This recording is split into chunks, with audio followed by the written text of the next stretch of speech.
কোরবানির ঈদ উপলক্ষে রাজধানীসহ পুরো দেশের নিরাপত্তায় নেওয়া হয়েছে বিশেষ ব্যবস্থা। স্বরাষ্ট্র মন্ত্রণালয় জানিয়েছে, জরুরি কারণ ছাড়া ঈদে ছুটি মিলবে না আইন শৃঙ্খলা বাহিনীর সদস্যদের। র্যাবের পক্ষ থেকে জানানো হয়েছে, ফাঁকা ঢাকার নিরাপত্তায় বিশেষ ব্যবস্থা নিয়েছে সংস্থাটি। মাহতাব মিনহাজের প্রতিবেদন। জীবন অবাক না করলে কে করবে? 28% মিল্ক ফ্যাটের অবাক করার সাথে ফ্রেশ মিল্ক পাউডার। জীবন অবাক করুক প্রতিদিন। দেশের সামগ্রিক আইন শৃঙ্খলা পরিস্থিতি সহ আসন্ন ঈদুল আজহায় রাজধানীর নিরাপত্তা নিয়ে কারওয়ান বাজারে র্যাবের মিডিয়া সেন্টারে এই সংবাদ সম্মেলন। সংবাদ সম্মেলনে র্যাব জানায়, আইন শৃঙ্খলা পরিস্থিতি নিয়ন্ত্রণে আন্ডারওয়ার্ল্ডের অপরাধীদের ব্যাপারে তৎপর আছে বাহিনীর গোয়েন্দারা।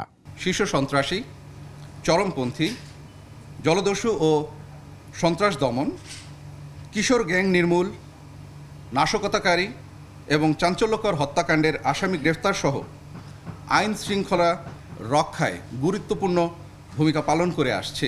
এ সময় আসন্ন ঈদে রাজধানী জুড়ে সংস্থাটির তৎপরতার কথাও জানান র্যাবের এই কর্মকর্তা।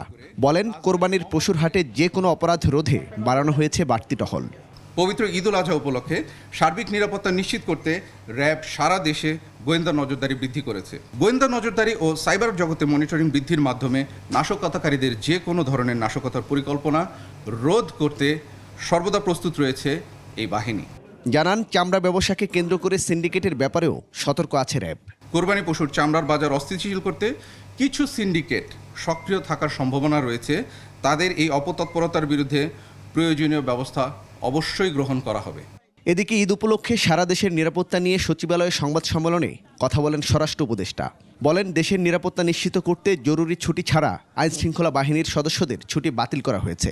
ঢাকা শহর এবং অন্যান্য শহর যেখানেই যাক না, এটা নিরাপদ রাখার জন্য আইন শৃঙ্খলা বাহিনীর ছুটি বন্ধ করে দেওয়া হয়েছে। তারা পর্যাপ্ত সংখ্যা এখানে রয়ে গেছে, যেন কোনো জায়গায় কোনো ধরনের কোনো সমস্যা না হয়, এই বিষয়ে আমরা পুরোটা সজাগ আছি। বাড়ি ফেরা মানুষের যাত্রা নিরাপদ করতে যাত্রী বেশি ডাকাতি রোধে নেয়া পদক্ষেপের কথাও তুলে ধরেন স্বরাষ্ট্র উপদেষ্টা।